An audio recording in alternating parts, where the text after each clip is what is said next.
പാർവതിക്ക് മുമ്പ് ഉദാഹരണമായി ഞാനുണ്ട്. ചോദ്യത്തിന് മറുപടിയുമായി പൃഥ്വിരാജ്. പവർ ഗ്രൂപ്പ് ഉണ്ടോ എന്ന ചോദ്യത്തിനും നടൻ പൃഥ്വിരാജ് മറുപടി നൽകിയിട്ടുണ്ട്.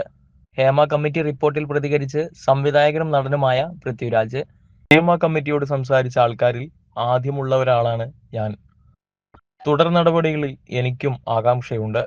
കൃത്യമായ അന്വേഷണം വേണമെന്നും പറയുന്നു നടൻ പൃഥ്വിരാജ്. പവർ ഗ്രൂപ്പ് ഉണ്ടോ എന്നത് ചോദ്യത്തിനും നടൻ പൃഥ്വിരാജ് മറുപടി നൽകി.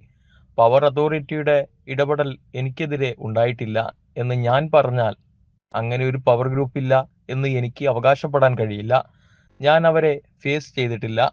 അവരാൽ ഞാൻ ബാധിക്കപ്പെട്ടിട്ടില്ല. അവരാൽ ബാധിക്കപ്പെട്ടവർ ഇന്ന് മലയാള സിനിമയിൽ ഉണ്ടെങ്കിൽ അവരുടെ പരാതികൾ കേൾക്കണം. അത്തരമൊരു ഗ്രൂപ്പ് പ്രവർത്തിക്കുന്നുണ്ടെങ്കിൽ എന്തായാലും അത് ഇല്ലാതാകണം. പക്ഷേ എനിക്കത് ഉണ്ടെന്ന് പറയണമെങ്കിൽ നേരിട്ട് ഞാൻ അനുഭവിച്ചിട്ടുണ്ടാകണം. ഞാൻ എക്സ്പീരിയൻസ് ചെയ്തിട്ടില്ല എന്നതുകൊണ്ട് സിനിമയിൽ അങ്ങനെ ഒരു ഗ്രൂപ്പ് ഇല്ലെന്നും പറയാൻ എനിക്ക് കഴിയില്ല. സ്ഥാനങ്ങളിലിരിക്കുന്ന ആൾക്കാർക്ക് എതിരെ ആരോപണങ്ങൾ ഉണ്ടാകുമ്പോൾ ആ സ്ഥാനത്ത് നിന്ന് മാറി നിൽക്കണം. എന്നിട്ട് നടപടി സ്വീകരിക്കണം. അധികാര സ്ഥാനത്തിരിക്കുമ്പോൾ അന്വേഷണം നേരിടരുത്. അങ്ങനെയാണ് വേണ്ടതെന്നും പൃഥ്വിരാജ് വ്യക്തമാക്കി.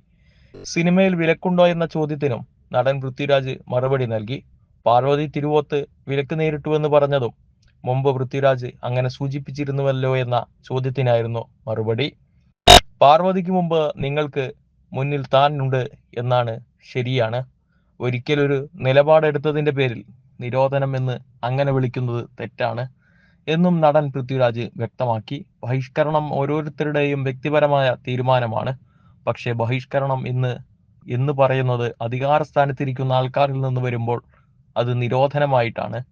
അങ്ങനെ സംഭവിക്കുന്നുണ്ടെങ്കിൽ, ഇന്നും സംഘടിതമായിട്ട് സിനിമയിൽ ഒരാളുടെ തൊഴിലവസരം ഇല്ലാതാക്കുന്നുണ്ടെങ്കിൽ അതിനെ എന്തായാലും അഡ്രസ് ചെയ്യണം. അതിനെതിരെ നടപടികൾ ഉണ്ടാകണം. ആർക്കും അങ്ങനെ ചെയ്യാൻ അവകാശമില്ലെന്നും പറയുന്നു പൃഥ്വിരാജ്.